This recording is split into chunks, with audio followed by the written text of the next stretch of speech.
Hello and welcome back to the Nonprofit Marketing Club. This is your go-to podcast for quick, actionable insights to help you grow your nonprofit's online presence. I'm Kelly, and today we're going to be chatting about repurposing, a game changer if you're looking to save time, work way more effectively, and free yourself up to focus on needle-moving tasks in your marketing department and in your nonprofit. If you've ever felt the pressure and the overwhelm to constantly create fresh content, then this episode is for you. So grab your favorite hot beverage and let's dive in. So let's start with the basics. What exactly is repurposing content? Simply put, it is about taking content that you've already spent time creating, editing, refining, like newsletters, blog posts, press releases, annual reports, social media posts, and then reworking them into different formats so you can position the information in different ways to reach more people. So why is this important? Like any marketer in a nonprofit, you have limited time and limited resources. Repurposing content really stretches out the value of every single piece of content that you create. It helps you reach new audiences and reinforce key messaging, and of course save time. I like to think of it as the sustainability model of marketing. Reduce, reuse, recycle. So why does repurposing content work so well for nonprofits? The nonprofits that we work with often have an audience segment that looks kind of like this. We've got donors, volunteers, beneficiaries, and your big corporate partners. And repurposing some of your quality pieces of content allows you to tailor your message to each group without having to start from scratch. Plus, there's the other side of it. People like to consume content differently. So while some supporters and even donors might follow you on social media, others prefer to receive email communication. And that means you can absolutely repurpose the content that you create because not everyone is seeing it anyway.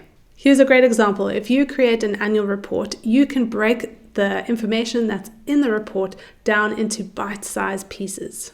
We're talking blog posts that highlight some of your impact, a social media carousel with compelling stats about volunteers, or a short video clip for your email newsletter, and so much more. It can be broken down into so many different pieces of content. You've already put so much time and effort into crafting your annual report. Now let's get the most out of it, pull all the different pieces of content out of it, push it out across multiple channels, and get the highest reach we can from content that you've already created. Okay, so now that you can see where I'm going with this, how do you even begin repurposing content for your organization? A great place to start is with a core piece of content. I like to call this pillar content or anchor content. It's that one juicy big piece of content that you create. It's usually slightly lengthy, and it could be anything from a really in-depth newsletter, your annual report, a heartfelt beneficiary story, or an in-depth project update that you send via email that really went into detail about what is happening in your programs on the ground. The second thing I want you to then do is to think about how that piece of content can be reused, repurposed, reshaped, and speak to perhaps a different audience, or used on a completely different channel.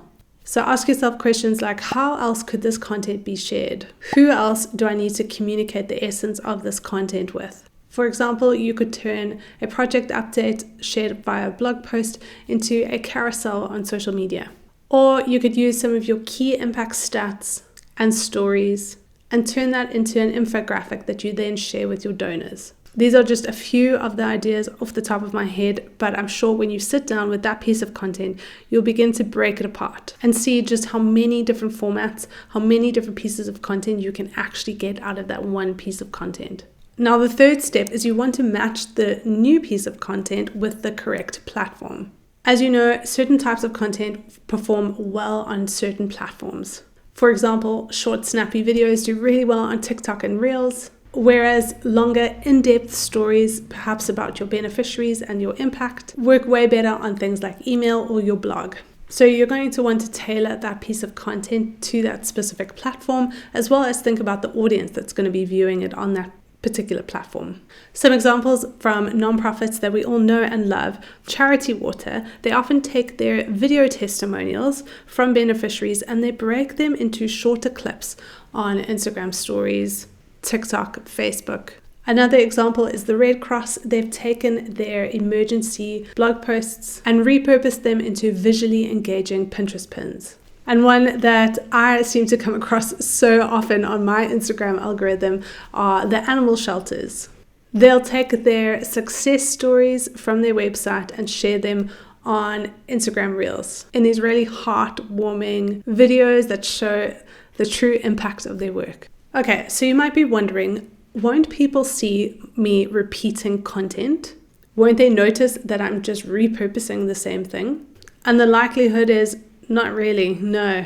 The average social media post, for example, reaches only a fraction of your audience. So you could be saying the same thing almost consistently, and not everyone who follows you or engages with your content is actually going to see that post. And when you are creating different forms of content with that same pillar content, it keeps the content fresh and relevant, especially if you're tailoring it to the platform that you're sharing it on. You might also be wondering, well, Kelly, this sounds like it's actually going to take me a lot of time. It will definitely take time to repurpose content, but it is much easier to repurpose content than create brand new content. Ask anyone who's ever had to create an annual report, and they will tell you it is going to be a lot easier to draw from the pieces of content in your annual report than create a whole new one. And with a solid system, some repetition in there as well, it will become like second nature. And you'll start to think, how can I reuse this? Where else can I share this piece of content? Who else needs to know this information? So my biggest tip for repurposing content is to consider the purpose or the goal behind the repurposed content that you're going to be sharing. I want you to be mindful about the purpose of the repurpose. What are you hoping for it to achieve? Who are you hoping for it to speak to? And that might really help you to actually think about how you can repurpose the content you've already created. We don't want to just be repurposing for repurpose sake. We want to be taking the really meaty bits from previous content that we've created and reusing it in a purposeful way. So we're not looking to create thousands of pieces of content from one piece of content just for content's sake, but we want to be intentional about what we are putting out there.